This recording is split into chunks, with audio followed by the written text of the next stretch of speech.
Dr. Swadesh from Narayana Hospital, Gurugram, and we are here today on this World No Tobacco Day. We are going to tell what are the effects. We all know how bad is smoking for us, and there is a lot of awareness going around, and there is some improvement in this regard. But I think there is still a lot to be done. I have Dr. Indu Bansal with me, head of the radiation oncology at our center, and Dr. Shilpi is there with us. She is head and neck oncology surgeon. So we are going to discuss the smoking, its bad effects, and what are the related diseases, and how we can get away from them, the various aspects which are related to smoking. So Dr. Sahab, what do you say on this World No Smoking Day? What's the message we should give to our viewers? देखिए, world no tobacco day पे जो मैं लोगों को कहना चाहूँगी वो ये है कि अगर इंडिया में अराउंड 10% लोग हैं जो टोबैको का कंजम्पशन करते हैं, स्मोक फॉर्म और स्मोकलेस दोनों ही फॉर्म्स में, और आपको ये सोचकर हैरानी होगी कि हरियाणा में उसका इंसिडेंस ऑलमोस्ट डबल है। तो हरियाणा में 20% लोग स्मोकिंग करते हैं और उनमें से अराउंड 23% या 24% लोग हैं जो कि स्मोकलेस टोबैको भी लेते हैं, और फीमेल्स भी काफ़ी ज़्यादा अमाउंट में टोबैको लेती हैं। तो मैं सिर्फ ये बोलना चाहूँगी कि टोबैको जो है, आई थिंक ये स्लो सुसाइड है, ये अपनी मौत को खुद बुलावा देने वाली बात है। So world no tobacco day पे हम सबको यही मैसेज देना चाहेंगे, हम लोगों को कैंसर के बारे में अवेयर कराना चाहेंगे और टोबैको से होने वाले साइड इफ़ेक्ट्स के बारे में बताना चाहेंगे, और सबको यही सलाह देंगे कि टोबैको की ना तो शुरुआत करें, और अगर आपने शुरू किया है तो उस आदत को जल्दी से जल्दी छोड़ दें। सो डॉक्टर साहब, डॉक्टर शिल्पी आपसे जानना चाहेंगे कि टोबैको से रिलेटेड क्या क्या कैंसर्स हैं जो हो सकते हैं, जो आप हमारे श्रोताओं को बताना चाहेंगे, व्यूअर्स को बताना चाहेंगे कि क्या क्या इससे रिलेटेड जो कैंसर्स, क्योंकि काफ़ी नुकसान सब लोग जानते हैं लेकिन कुछ स्पेसिफिक जो किसी एरिया के जो कैंसर्स हैं वो इससे होते हैं, उसके बारे में प्लीज़ आप बताइए दर्शकों को। तो tobacco is like a deadly poison. अगर आप देखो तो आप ये ऑलमोस्ट बॉडी का हर ऑर्गन को अफेक्ट करता है। कैंसर तो करता ही है, कैंसर के अलावा जो नॉन कैंसरस चीज़ें हैं वो भी इससे होती हैं। आप अगर हम स्टार्टिंग करें तो अगर आप स्टार्ट करें कि माउथ कैंसर्स, तो माउथ कैंसर्स अगर हम देखें तो ये बहुत ही इंपॉर्टेंट कॉज रहता है टोबैको जो है वो माउथ कैंसर्स करने में। माउथ कैंसर्स के अलावा जो आपकी फेरिंग्स के कैंसर्स होते हैं, ईसोफेगस के कैंसर्स होते हैं, वॉइस बॉक्स का जो कैंसर होता है, या आप उसके बाद जाओ लंग, पैंक्रियाज, स्टमक, ब्लैडर, मतलब बॉडी का कोई भी ऑर्गन ऐसा नहीं है जिसमें इस टोबैको की वजह से कैंसर ना होता हो। कैंसर के अलावा बाकी चीज़ें जैसे कि आपकी हार्ट डिजीज़ हो गई, जो कॉर्नरीज होती हैं, जो धमनियाँ, उसमें ये जम जाता है। इसके अलावा पैरों की जो धमनियाँ होती हैं उसमें ये जम जाता है। लोग इवन ब्लाइंड भी हो सकते हैं टोबैको के कंजम्पशन की वजह से। तो ये बहुत ही खतरनाक सब्सटेंस है। और अब किस तरह का कैंसर कौन से ऑर्गन में डेवलप होगा, इस पे भी डिपेंड करता है कि आप किस तरह से इसको कंज्यूम कर रहे हो। जैसे अगर आप स्मोक कर रहे हो तो ज़्यादा चांसेस हैं कि आपका फेफड़ों का कैंसर हुआ, या वॉइस बॉक्स का कैंसर हुआ, ईसोफेगस का कैंसर हुआ, वो आपको डेवलप होगा। अगर आप किसी और फॉर्म में खा रहे हो, जिसको हम स्मोकलेस टोबैको कहते हैं, जैसे कि आप चबा रहे हैं इन द फॉर्म ऑफ गुटखा, पान मसाला, या कुछ महाराष्ट्र में या कुछ एरियाज ऐसे होते हैं जहाँ पे ये अप्लाई किए जाते हैं, जैसे कि माउथ में गम्स के ऊपर लोग इसको लगा के रब करते हैं, तो ऐसे केसेस में ओरल कैंसर्स जो हैं वो काफ़ी होते हैं। जी जी जी, आपने काफ़ी अच्छा कहा कि जैसा कि डॉक्टर साहब ने बताया कि स्मोक से जो हम सिगरेट पीते हैं वही नहीं होता, एक स्मोकलेस टबैको भी होता है जो कि लोग जिसका सेवन करते हैं। तो डॉक्टर साहब, कुछ ऐसा भी है कि कोई सेफ लेवल भी होता है क्या टबैको स्मोकिंग में, कि जो कि सेफ हो आपके लिए, ऐसा कुछ? कोई भी, यही बात है कि यही मैं अपने व्यूअर्स को और लोगों को बताना चाहती हूँ कि ऐसा कोई भी सेफ लेवल टोबैको का नहीं होता है। कुछ लोग सोचते हैं कि अरे एक ही तो सिगरेट लिया है, वो तो 10-10 सिगरेट पीते हैं, हम एक ही तो ले रहे हैं, हमें कभी टोबैको की वजह से कैंसर नहीं हो सकता। तो ये बिल्कुल ही आपको सोचना पड़ेगा कि there is no safe level of tobacco consumption. You have to just stop it if you are using it. और अगर आपने शुरू नहीं किया है तो ये मत सोचिए कि थोड़ा सा ले लेंगे कुछ फर्क नहीं पड़ेगा।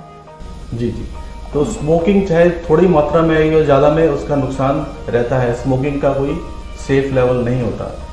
डॉक्टर साहब, एक चीज़ और, हम लोग कहते हैं कि स्मोकिंग और अल्कोहल का कंबाइंड ये काफ़ी लोग सेवन करते हैं, तो उसमें उसका क्या इफेक्ट पड़ता है हमारी बॉडी पे? ये बहुत ही अच्छा सवाल पूछा आपने, क्योंकि जैसे डॉक्टर शिल्पी ने बताया कि टोबैको का धुआं जहाँ जहाँ पे जाएगा वो सब जगहों को जलाता चला जाएगा। तो जो लोग, अगर किसी को कैंसर का खतरा टोबैको कंजम्पशन की वजह से अगर मान लीजिए 7% है और अल्कोहल या शराब का सेवन करने से अगर 7% है, तो जो लोग दोनों चीज़ें लेते हैं, जो टोबैको और स्मोक दोनों का, टोबैको और अल्कोहल दोनों का कंजम्पशन करते हैं, उसमें ये खतरा सीधा 35% बढ़ जाता है। तो इसका मुख्य कारण ये है कि जैसे जो लोग गुटखा खाते हैं, तो वो गुटखा आपके गाल के थ्रू एब्जॉर्ब होता है, और अल्कोहल साथ में लेने से वो सॉल्वेंट का काम करता है। तो उन लोगों में, जो लोग दोनों चीज़ों का कंजम्पशन करते हैं, उनमें दोनों चीज़ों का, उनमें कैंसर और भी साइट्स का खतरा बढ़ा देता है। तो जैसे टोबैको कंजम्पशन से 80 to 90% लंग कैंसर जो होते हैं वो टोबैको कंजम्पशन की वजह से होते हैं, और अल्कोहल कंजम्पशन की वजह से भी 3 to 4% कैंसर्स होते हैं। तो अगर हम दोनों का इकट्ठे सेवन करते हैं तो वो रिस्क सीधा 35% हो जाता है, और उन लोगों में लिवर कैंसर का खतरा, स्टमक कैंसर का खतरा बढ़ जाता है। और जो लोग इन दोनों चीज़ों को लेते हैं वो साथ में यूजुअली नॉन फ्राइड चीज़ें और उनका भी सेवन करते हैं, तो उनका ओबेसिटी और बाकी हेल्थ रिलेटेड डिसीजेस का भी खतरा उनमें बढ़ता है। सो ये कहना कि एक तरह से मैं ये बोलूँगी कि अगर कोई टोबैको ले रहा है, सो वो अपनी जान को तो खतरे में डाल ही रहा है, साथ में अपने परिवार वालों की जान को भी खतरे में डाल रहा है। और अगर दोनों चीज़ों का आप सेवन कर रहे हो तो दोनों चीज़ों का खतरा बढ़ता ही बढ़ता है। एक चीज़ और जो इस बारे में मैं बोलना चाहूँगी, वो शायद बहुत इम्पॉर्टेंट है कि टोबैको रिलेटेड प्रोडक्ट्स ही एक ऐसा प्रोडक्ट है जो कि अपने बेस्ट कंज्यूमर का सबसे ज़्यादा नुकसान करता है। मतलब कोई भी ऐसी चीज़ नहीं है जो अपने कंज्यूमर का नुकसान करे। टोबैको प्रोडक्ट्स, जो जितना ज़्यादा टोबैको लेगा उसके शरीर को उतना ही ज़्यादा नुकसान पहुंचाता है। सो ये चीज़ समझनी बहुत ज़्यादा ज़रूरी है मेरे हिसाब से। So friends, take home message is that smoking and alcohol is a deadly combination. So, and you know what are the effects on our body for these two harmful habits. And doctor साहब, ये जो इसके हम अपनी country की बात करते हैं, इंडिया में इसका कितना बर्डन है हमारे पे, कितना भार है इस टोबैको से रिलेटेड डिजीज पे? तो जैसा मैंने पहले बताया कि टोबैको का इंसिडेंस, जो टोबैको कंजम्पशन का जो वर्ल्ड ओवर इंसिडेंस है, दैट इज़ अराउंड 10%। और अगर हम इंडिया की बात करें तो that is around 11.4%। But Haryana की अगर हम सीधा बात करें तो 19% कंजम्पशन है of tobacco related, mean smoked tobacco. And if we talk about smokeless tobacco, that is around 23.8%। So ये काफ़ी ज़्यादा रिस्क है, और इसमें 40% जो हैं वो मेल्स हैं और अराउंड 7% फीमेल्स हैं जो इनका सेवन करती हैं। सो वो चाहे स्मोक फॉर्म में हो चाहे स्मोकलेस फॉर्म में हो, दोनों ही चीज़ों का हरियाणा का इंसिडेंस इनफैक्ट दिल्ली से या इंडिया के इंसिडेंस से ज़्यादा है। तो हमें अपने हरियाणा के लोगों को खासतौर से इस बारे में जागरूक कराना बहुत ज़्यादा जरूरी है। जैसा आपने सुना, डॉक्टर साहब ने कहा कि ऑल ओवर द वर्ल्ड इसका जो बर्डन है 10% है, इंडिया में it is around 11%। And Haryana की बात करें जहाँ पे, तो वहाँ पे इसका बर्डन काफ़ी है, ऑलमोस्ट डबल है, 19%। तो इसका अवेयरनेस होना बहुत ज़रूरी है on this world no smoking day. We would like to tell all your viewers on this platform, please know about the harmful effects of tobacco, and it's high time to say no to it. So doctor साहब, किस stage में लोग आपके पास आते हैं? Actually unfortunately ये बहुत ही ज़्यादा एक्चुअली आपने इम्पोर्टेंट क्वेश्चन पूछा, क्योंकि टोबैको से जो रिलेटेड कैंसर्स रहते हैं वो स्पेशली अगर आप ओरल कैंसर्स, जो माउथ कैंसर्स को देखो तो देखा जाए तो ये ऐसा एरिया है कि जहाँ पे अगर आपको छाला भी होगा तो भी पेशेंट को इमीडिएटली पता होगा। लेकिन सैड पार्ट ये है कि जो हम अपने क्लिनिक में जो हम पेशेंट्स देखते हैं, ऑलमोस्ट 70% यानी 2/3 of patients they come in advance stages, यानी कि वो जो अर्ली स्टेज को वो क्रॉस करके जो बढ़ी हुई स्टेजेस होती हैं जैसे स्टेज 3 एंड स्टेज 4, हमारे देश में almost 2/3 of patient they come in that stage. ये एग्जैक्टली इसका स्टेज, मैं भी like one of the patient known to me came in quite a late stage, and before that he was just presuming it to be one of those boils, and then once it was diagnosed he hardly had some 6 to 8 months left. So this is one of the main things we have to look into, that early diagnosis is very तो उसके लिए health education और health awareness जो है वो बहुत ज़रूरी है, क्योंकि होता क्या है कि पेशेंट को जब थोड़ा सा छाला होता है या थोड़ी सी तकलीफ होती है, उनको लगता है कि शायद ऐसे ही हो गया होगा, कुछ लग गया होगा, वो इस चीज़ को इग्नोर कर देते हैं। तो यही हमारा मकसद है कि अगर आपको कुछ भी इस तरह का होता है वो प्लीज़ आप इग्नोर मत कीजिए, आप डॉक्टर के पास जाइए, उनको दिखाइए। अगर कुछ है और अगर आपसे कोई टेस्ट करने को कहते हैं डॉक्टर, तो प्लीज़ उसको कराइए और अपनी हेल्थ को बिल्कुल भी इग्नोर मत कीजिए। तो ये अर्ली डिटेक्शन की बात चल रही है डॉक्टर साहब, हम कैसे इसको अर्ली डिटेक्ट कर सकते हैं? जैसे कि मैंने आपको कहा कि अर्ली ये जो इस तरह का जो कैंसर है वो अगर हम अर्ली स्टेजेस में पकड़ लें तो क्योर के चांसेस बहुत हाई होते हैं। अगर हमारे पास पेशेंट स्टेज 1 में आता है तो ऑलमोस्ट 90% हमारे पास चांसेस होते हैं कि वो पेशेंट कम्प्लीटली कैंसर से मुक्त हो सकता है, और यही चांसेस जो हैं वो बहुत कम हो जाते हैं जब हमारे पास एडवांस स्टेज में आता है। तो हाँ, तो सबसे ज़्यादा इम्पॉर्टेंट चीज़ इसमें यह है कि पेशेंट को ये पता होना चाहिए कि भाई मुझे प्रॉब्लम है और मुझे वो जो है प्रॉब्लम को दूर करने के लिए शक मुझे डॉक्टर के पास जाना है। तो अब डॉक्टर कुछ बोलना है? हाँ, जैसे डॉक्टर शिल्पी ने बोला कि स्टेज 1 मतलब अर्लियर स्टेज में इसको क्योर करना बहुत आसान होता है और स्टेज 4 में उतना ही मुश्किल होता है। और आई थिंक ये भी है कि जितना हम अर्ली स्टेज में ट्रीटमेंट करेंगे पेशेंट का, तो एक single modality of treatment would be sufficient, means either radiation और surgery should be sufficient. But अगर आप 3rd या 4th स्टेज में डायग्नोज होते हो तो उतना ही आपको कॉम्बिनेशन ऑफ ट्रीटमेंट्स करने पड़ेंगे। मतलब हो सकता है पेशेंट को सर्जरी, रेडिएशन, कीमोथेरेपी तीनों चीज़ों का यूज़ करना पड़े, इम्यूनोथेरेपी का भी यूज़ करना पड़े, और उसके बावजूद भी क्योर रेट्स कम हो जाएंगे। तो आपका कॉस्ट ऑफ ट्रीटमेंट बढ़ेगा, आपका ट्रीटमेंट लाइन्स ऑफ ट्रीटमेंट बढ़ेंगे और चांसेस ऑफ क्योर और भी कम हो जाएंगे। थोड़ा सा भी अगर कोई भी डाउट है, या आप अगर स्मोकिंग करते हैं किसी भी फॉर्म में, स्मोकिंग या टोबैको का कंजम्पशन किसी भी फॉर्म में करते हैं, तो अपने आप रूटीन में ही अपने हेड एंड नेक सर्जन से या अपने डॉक्टर से, ENT के डॉक्टर से आप चेकअप कराएं, रेगुलर नियमित चेकअप कराएं। बेस्ट तो ये है कि उसको कंज्यूम ही ना करें और फिर अपना चेकअप कराएं। और अगर कोई आपको थोड़ा सा भी डाउट है तो स्पेशलिस्ट को दिखाएं और उसको इग्नोर ना करें, ताकि फर्स्ट स्टेज में बीमारी पकड़ी जा सके और उसका पूरी तरह क्योर हो सके।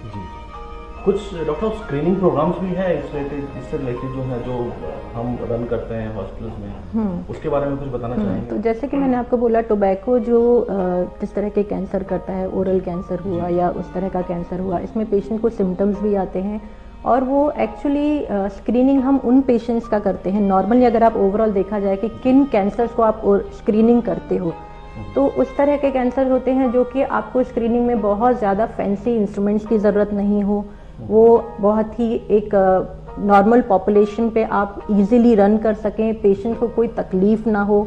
ऐसा कुछ नहीं होना चाहिए कि बहुत पेशेंट को कोई बहुत मेजर तकलीफ हो रही है। तो उस तरह के कैंसर जो होते हैं उसमें स्क्रीनिंग जो देखा गया है सक्सेसफुल होती है। और एक्चुअली ओरल कैंसर जो रहता है, जो मेनली जो टोबैको जिसका कॉज है, तो वो एक्चुअली आइडियल है इस तरह की स्क्रीनिंग के लिए, क्योंकि हमें कोई फैंसी इंस्ट्रूमेंट्स नहीं चाहिए। आपको सिर्फ एक ट्रेन्ड हेल्थ पर्सनल चाहिए जो आपके जो माउथ को एग्जामिन कर सके। सिंपल एक लाइट जो है वो सफिशिएंट है। सिर्फ जो हेल्थ पर्सनल है उसको नॉलेज होनी चाहिए और उसके पास एक लाइट होना चाहिए जिससे वो आपका एरिया जो है वो देख सके। तो it completely fits into that criteria. लेकिन सैड पार्ट ये है कि इतना सब कुछ होने के बावजूद ये जो एरियाज हैं वो मिस हो जाते हैं। मोस्ट इम्पॉर्टेंट चीज़ इसमें ये है कि जो लोगों को अवेयरनेस नहीं है। तो यही मैं बात को बार बार स्ट्रेस करना चाहूँगी कि स्क्रीनिंग प्रोग्राम जो है वो सक्सेसफुल तभी होगा जब लोगों को अवेयरनेस हो, वो अपने उस पर जाएं।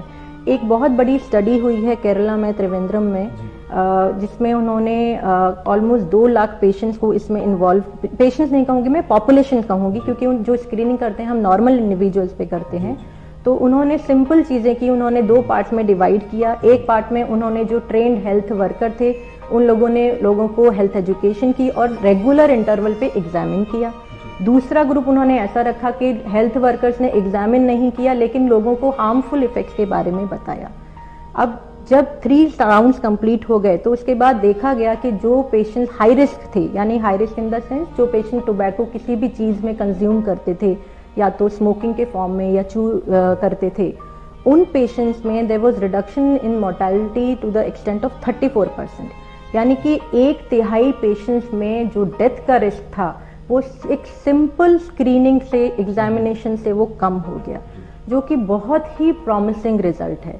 इसलिए आजकल हमारा यही मेन एम रहता है कि अगर आप पेशेंट जो है हॉस्पिटल में आ रहा है, हम इसीलिए रेगुलर इंटरवल पे स्क्रीनिंग प्रोग्राम रखते हैं कि चाहे पेशेंट अपने तरफ से भी नहीं आ रहा है, हम उनको एनकरेज करते हैं कि आप हमारे पास आओ, आप हॉस्पिटल में किसी और भी काम से आए हो, किसी रिश्तेदार से मिलने आए हो, अगर आपका स्क्रीनिंग कैंप लगा हुआ है तो आप जस्ट 2 मिनट हमारे साथ स्पेंड कीजिए, हम आपको, कुछ प्रॉब्लम नहीं है, सिंपल एग्जामिनेशन होगा जिससे हम आपकी इस तरह की जो प्रॉब्लम है उसको दूर कर सकते हैं, उससे फेस करने में आपकी हेल्प कर सकते हैं। जी, बहुत अच्छा आपने बताया स्क्रीनिंग प्रोग्राम के बारे में डॉक्टर साहब। आजकल एक हमने देखा है कि ई सिगरेट्स का काफ़ी चलन है, तो ये थोड़ा सा हमको हमारे दर्शक भी जानना चाहेंगे कि ई सिगरेट्स या स्मोकलेस सिगरेट्स का क्या इसको क्या है ये?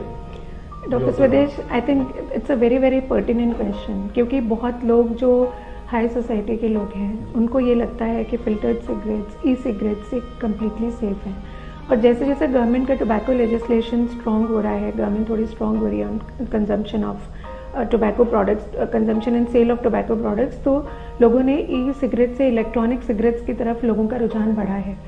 सो ये कहना कि ई सिगरेट सेफ है ये कम्प्लीटली गलत है, क्योंकि उसका बस मोड ऑफ डिलीवरी डिफरेंट है।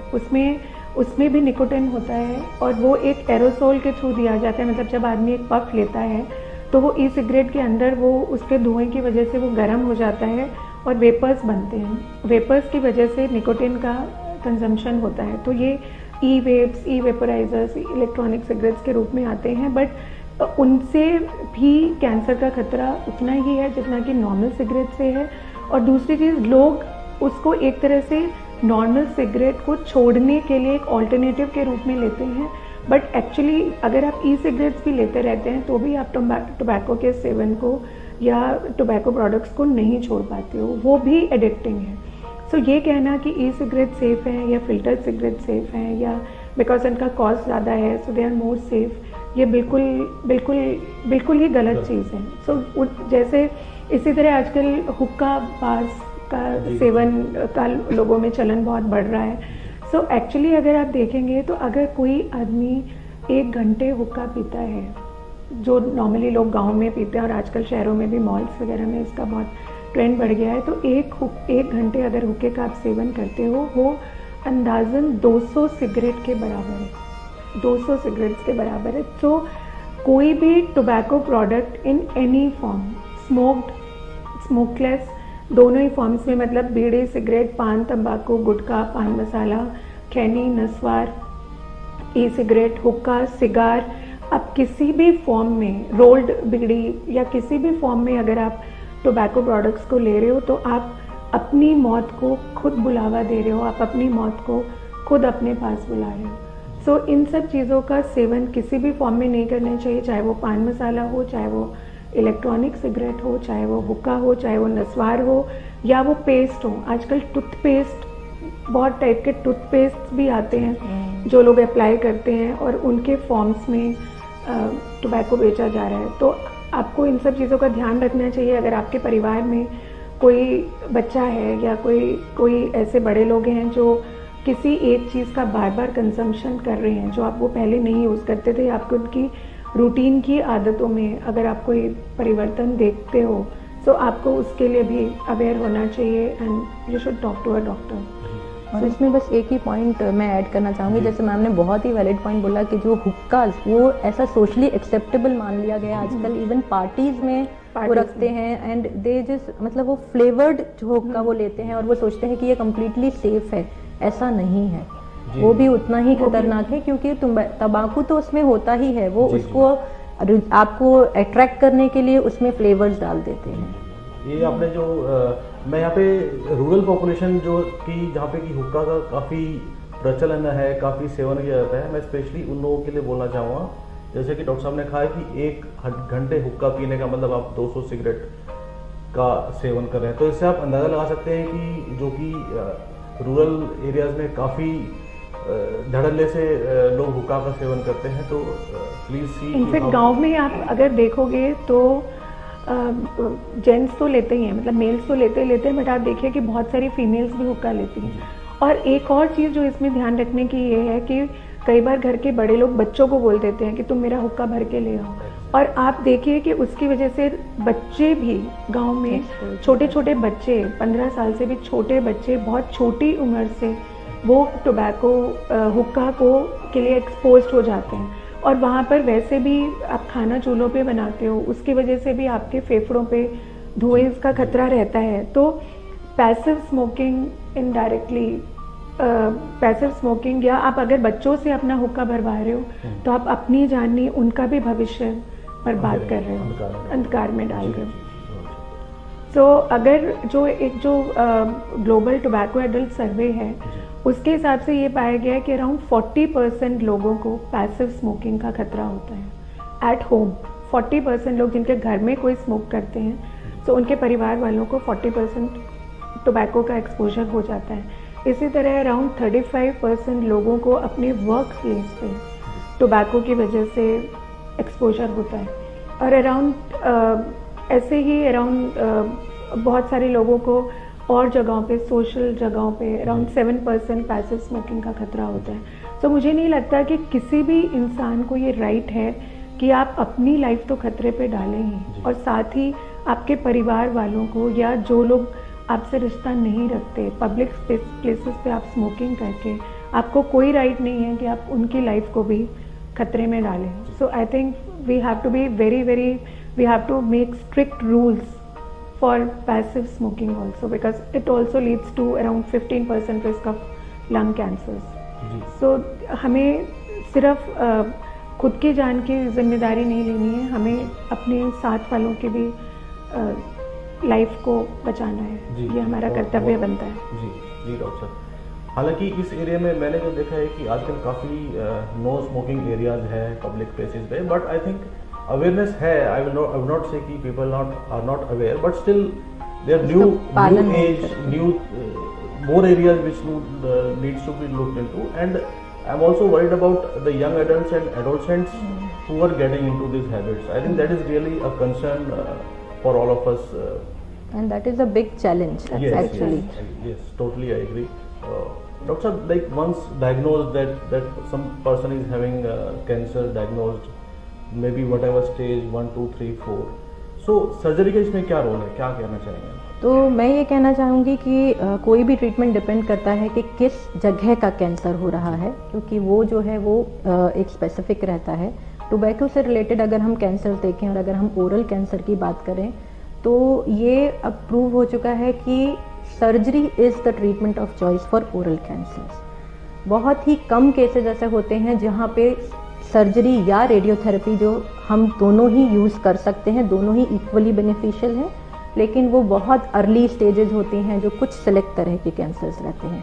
अगर आप ब्रॉडली देखें सारी स्टेजेस का, तो सर्जरी एक ट्रीटमेंट है जो आप पहले करते हो, उसके बाद आपकी जो स्टेज होती है उसके बाद में हमको साथ में रेडिएशन का ट्रीटमेंट ऐड करना पड़ता है। जैसे कि मैडम ने पहले बोला था कि जो अर्ली स्टेजेस होती हैं single modality treatment is enough stage 1 और स्टेज 2 के लिए। अगर स्टेज 1 में सर्जरी स्टेज 1 एंड 2 के लिए हो सकती है, सर्जरी करनी ही करनी है। अगर स्टेज 3 एंड 4 है, सर्जरी हमें देखना है कि सर्जरी हो सकती है नहीं, वही ट्रीटमेंट है। और बाद में फिर हमें सर्जरी करने के बाद उसको रेडिएशन थेरेपी या कुछ केसेस में कीमोथेरेपी भी साथ में ऐड करनी पड़ती है। मैं इस बात पे जोर देना चाहूँगी कि कुछ पेशेंट मतलब कुछ जगह पे ऐसा कीमोथेरेपी जो है वो ओरल कैंसर के लिए बहुत ही कैजुअली यूज़ की जाती है कि कोई भी पेशेंट आया ओरल कैंसर का, उनको कीमोथेरेपी देते हैं फिर बाद में देखेंगे, तो वो जो है वो बिल्कुल गलत है। कीमोथेरेपी ओरल कैंसर्स के लिए वो सिंगल मोडालिटी ट्रीटमेंट तो बिल्कुल भी नहीं है, वो एडवांस स्टेजेस में रेडिएशन थेरेपी के साथ में दिया जाता है और बहुत ही सिलेक्ट केसेस में जब हम ऑपरेशन नहीं कर सकते हैं और हमें उस सिलेक्ट केसेस में कीमोथेरेपी दे के हम थोड़ा रिस्पॉन्स कर दे के देखना चाहते हैं। डॉक्टर इंदु बंसल के पास आना चाहूँगा क्योंकि आप काफ़ी साल से रेडिएशन थेरेपी में हैं, तो आप क्या बताना चाहेंगे, रेडिएशन थेरेपी का क्या रोल है इसमें जो कैंसर? देखिए, मैं ये बोलूँगी कि हेड एंड नेक कैंसर्स की अगर हम बात करें तो I think radiation therapy plays a very very important role and majority of the patients need radiation treatment.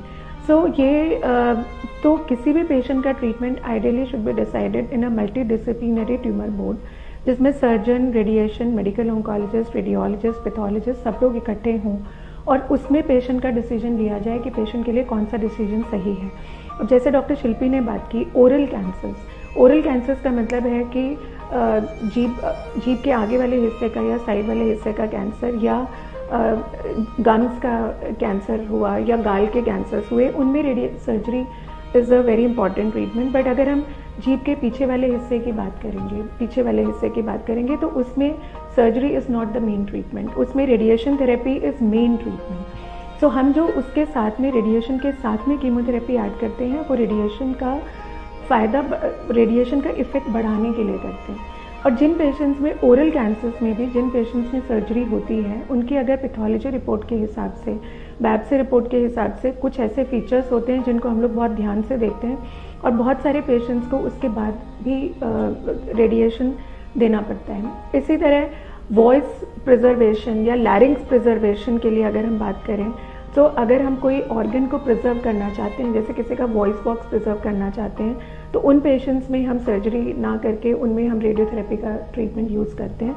तो ये बहुत इम्पॉर्टेंट है कि हम समझें कि हेड एंड नेक में कौन से हिस्से में ट्यूमर हो रहा है और उसके बाद डिसाइड करें कि उस पेशेंट के लिए सर्जरी मेन ट्रीटमेंट है या उसके लिए रेडिएशन मेन ट्रीटमेंट है या उसके लिए दोनों ट्रीटमेंट्स की ज़रूरत है या उनमें तीसरा एलिमेंट यानी रेडिएशन, कीमोथेरेपी और इम्यूनोथेरेपी लेट स्टेजेस में यूज़ की जाती हैं। और लोग ये सोचते हैं कि रेडिएशन का मतलब है कि कोई हिस्सा जल जाएगा या जला दिया जाएगा या उसमें बहुत साइड इफ़ेक्ट होंगे, तो ये बहुत ही गलत धारणा है। लोगों को ये समझना चाहिए कि रेडिएशन की हमारे पास बहुत लेटेस्ट टेक्निक्स हैं, बहुत सारे एडवांसमेंट्स हैं जिनके द्वारा हम रेडिएशन को सिर्फ ट्यूमर के ऊपर फोकस करते हैं और जो नॉर्मल स्ट्रक्चर्स हैं जैसे कि आपके थूक बनाने वाली ग्रंथियाँ हैं जिनको पैरोटिड ग्लैंड्स बोलते हैं, सब मैंडिबुलर ग्लैंड्स हैं, आपका गाल है, आपके दांत हैं, आपका थायराइड ग्लैंड है, उन सब चीज़ों को हम रेडिएशन के साइड इफ़ेक्ट से बचा पाते हैं। तो एडवांस टेक्निक्स हम लोग यूज़ करते हैं जैसे कि IMRT है, IGRT है, रैपिड आर्क ट्रीटमेंट्स हैं और हमारे पास यहाँ नारायणा सुपर स्पेशलिटी हॉस्पिटल में गुड़गांव में पहली बार ट्रूबीम STX नाम से एक मशीन आई है जो गुड़गांव में पहली मशीन है और ये बहुत ही एडवांस्ड मशीन है, जिस फास्टेस्ट मशीन पॉसिबल है। एक ही मशीन है जिसके ऊपर हम रेडियोथेरेपी की एडवांस टेक्निक्स जैसे IMRT, IGRT, रैपिड आर्क तो कर ही सकते हैं। इसके अलावा जिन पेशेंट्स में अगर ट्यूमर वापस आ गया है या किसी को पहले रेडिएशन मिल चुका है या सर्जरी पॉसिबल नहीं है तो उन केसेस में हम एक अलग टेक्निक यूज़ करते हैं रेडिएशन की जिसको स्टीरियोटैक्टिक रेडियो सर्जरी बोलते हैं। उसमें सर्जरी नहीं की जाती है बल्कि रेडिएशन का ट्रीटमेंट होता है जो 3 से 5 सिटिंग्स में किया जाता है, सिर्फ ट्यूमर के ऊपर फोकस किया जाता है। सो ट्रूबीम STX प्लेटफॉर्म में हम रेडियो सर्जरी के ट्रीटमेंट्स भी कर सकते हैं।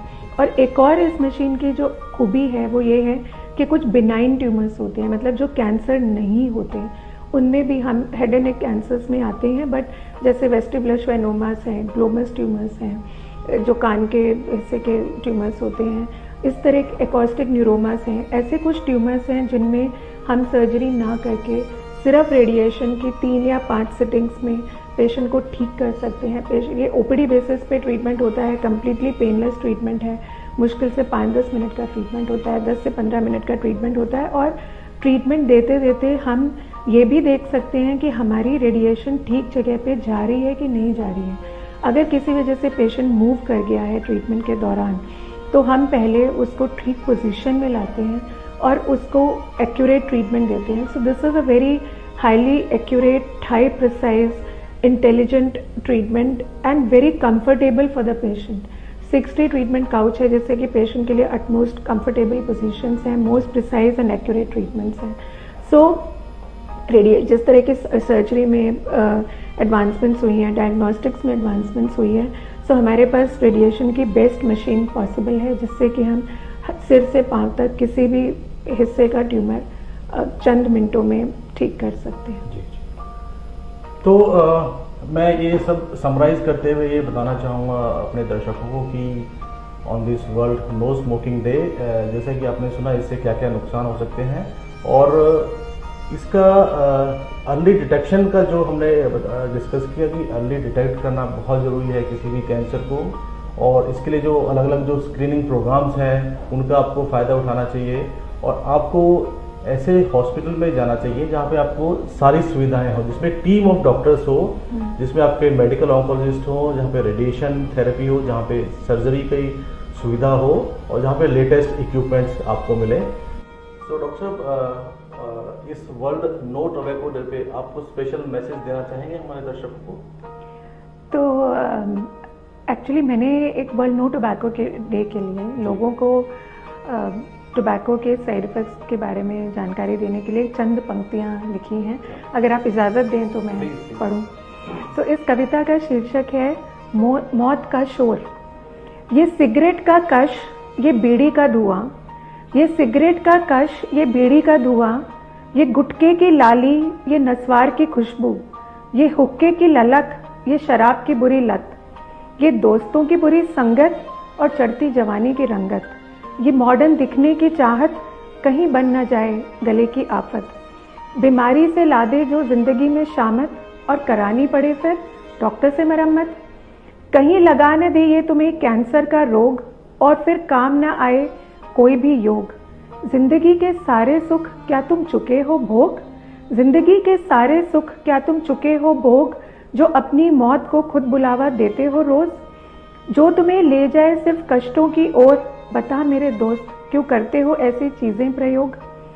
नपुंसक बनाए उंगलियां गलाए, नपुंसक बनाए उंगलियां गलाए, दांतों को जबरन ये काला बनाए, लकवे का तुमको ये शिकार बनाए, अजन्मे शिशु को भी जो पेट में गिराए, खांसी और सीने दर्द से तुम्हें चैन न आए, बीवी और बच्चों को भी जो तुमसे दूर भगाए, उतना ये उसका नुकसान कराए जितना जो खींचे इसकी ओर, और घटाता है नसों में रक्त ये चोर.